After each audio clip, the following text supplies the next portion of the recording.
Hello, my name is Lita Mason from PJ281, and welcome to the Meditation and Mindfulness in Education video. My reflexive positioning statement is I identify as a white Canadian female with mobility, disability, and learning disability. My research topic emerged from my interest in working with children with learning disabilities, as well as my experience in having a learning disability. I have discovered a passion for meditation and mindfulness, which helps me cope with the frustration that often comes with learning disabilities. My practice of meditation and mindfulness has resulted in me wondering if mindfulness and meditations in the Ontario elementary curriculum could help students, particularly those with learning disabilities. Research, context, and problem. 1 in 5 children experience clinical levels of distress and require mental health support. Students with learning disabilities have greater levels of anxiety, stress, depression, and other behavioral difficulties compared to their neurotypical peers. The purpose of this study is to determine the best ways to integrate meditation and mindfulness into the Ontario elementary curriculum to further support students, particularly those with learning disabilities. Research questions. The main research question is, do Ontario elementary teachers believe implementing meditation and mindfulness into the Ontario elementary curriculum could benefit students with and without learning disabilities? Subsidiary question 1 is what types of meditation and mindfulness practices are best suited for an elementary classroom? 2, what changes occur within the classroom when students participate in meditation and mindfulness practices? And 3, what are the barriers when implementing meditation and mindfulness into the Ontario elementary curriculum? Key findings from previous literature include the types of practices implemented in classrooms, such as mindfulness meditation, transcendental meditation, vipassana meditation, kindness-based meditation, loving kindness meditation. And the strategies implemented include guided breathing, body scans, movement meditation, awareness of breathing, thoughts, feelings, and sensations, shifting attention into the inner self, including thoughts, emotions, sensations, and breathing. Device-guided breathing and mindfulness meditation include sitting meditation, mindful walking, and eating, yoga, or a breathing practice device. And TP, a deep state of relaxation using sound. Key findings from previous literature include classroom changes. Mindfulness-based interventions can decrease mental health symptoms and help students with learning or mental health difficulties. Students experience positive effects and outcomes physically, cognitive, attentionally, emotionally, and in behavioral functions. Children practicing mindfulness meditation showed improvements in their working memory cognition, improvements in depression, anxiety, stress, and anger regulation. There are also effects on students with learning disabilities, including reduced stress, anxiety, hyperactivity, and attention, and improved awareness of the present moment.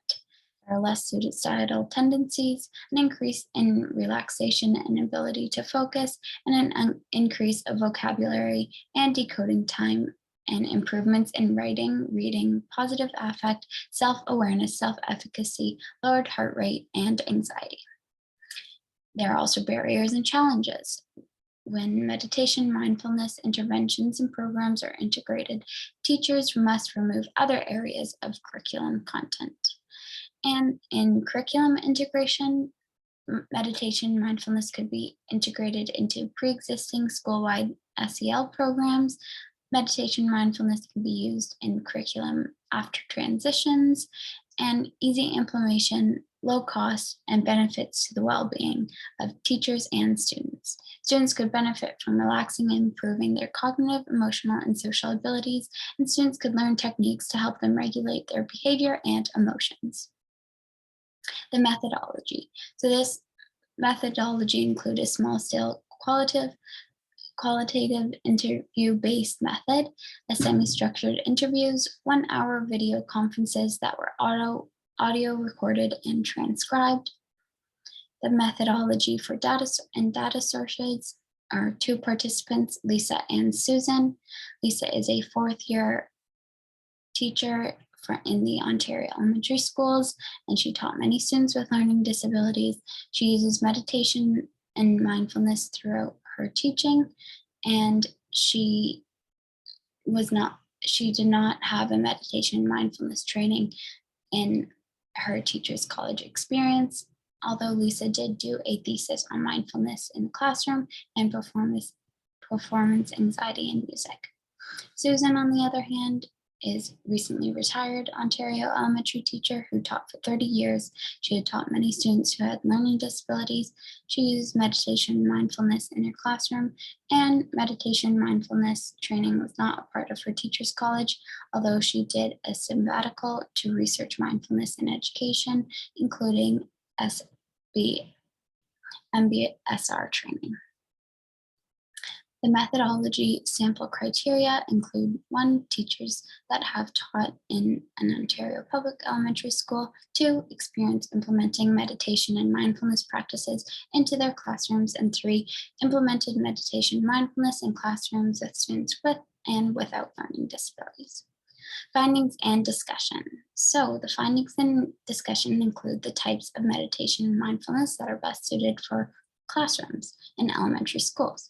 So one of the types was mindful meditation. So both interviewees use mindful meditation in their classrooms, and this includes guided relaxation, visualization, animal connection, and so on. Lisa uses the app Stop, Breathe, Think, which is formerly known as My Life Meditation, to use mindful meditation within her classroom. There's also mindful movement that has been implemented into classrooms. Both interviewees used mindful movements in their classrooms, and Lisa frequently used the My Life app again to play yoga videos. Susan stated she starts with movement because it's the grossest area of awareness. Movement is this entry point, and she usually finds it works with most kids. Types of meditation and mindfulness also include heartfulness meditation, and that can be implemented in classrooms. And Shanae et al. 2015 states that loving kindness meditation and compassion meditation can improve psychological distress, levels of positive and negative effect, and the frequency of positive thoughts and emotions, interpersonal skills, and empathetic accuracy. Heartfulness meditations are excellent types of meditation to implement in classrooms, and Susan would implement different types of heartfulness meditations, including a gratitude bet, loving kindness meditation, or gratitude circle. And a quote from Susan includes, "If you offer a diverse enough program that you can tune into what they need to reach so many different kids." There are also changes in the classroom that occurs, one being self-regulation. So both interviewees stated there was a change in student self-regulation. Gabriele et al. 2020 improved awareness of the present moment while decreasing hyperactivity and inattention for students with learning disabilities and ADHD. And Lisa noticed when her students with learning disabilities participated, there was a shift in their thinking where students were able to think about their actions before automatically reacting. Lisa stated that if the class is heightened or loud, she may implement some meditation and mindfulness, which allowed students to take a minute to reset, refocus, and then they're ready to go. And that students who choose not to participate in the meditation and mindfulness were still changing their behavior a little bit because they know that they had an expectation that they can't take away from another student's experience. Susan stated that everybody gains from it, and that anybody who's a mindfulness teacher knows that it manages classrooms. Another change in the classroom is empathy, and Lisa expressed that it's interesting to see students that you would think maybe wouldn't be into it, listen to instructions, and listen to their heart. Susan noted that she sees a shift in gratitude in both students with and without learning disabilities when they participate in heartfulness meditations. And Susan noted that it can sometimes take a long time to see a shift.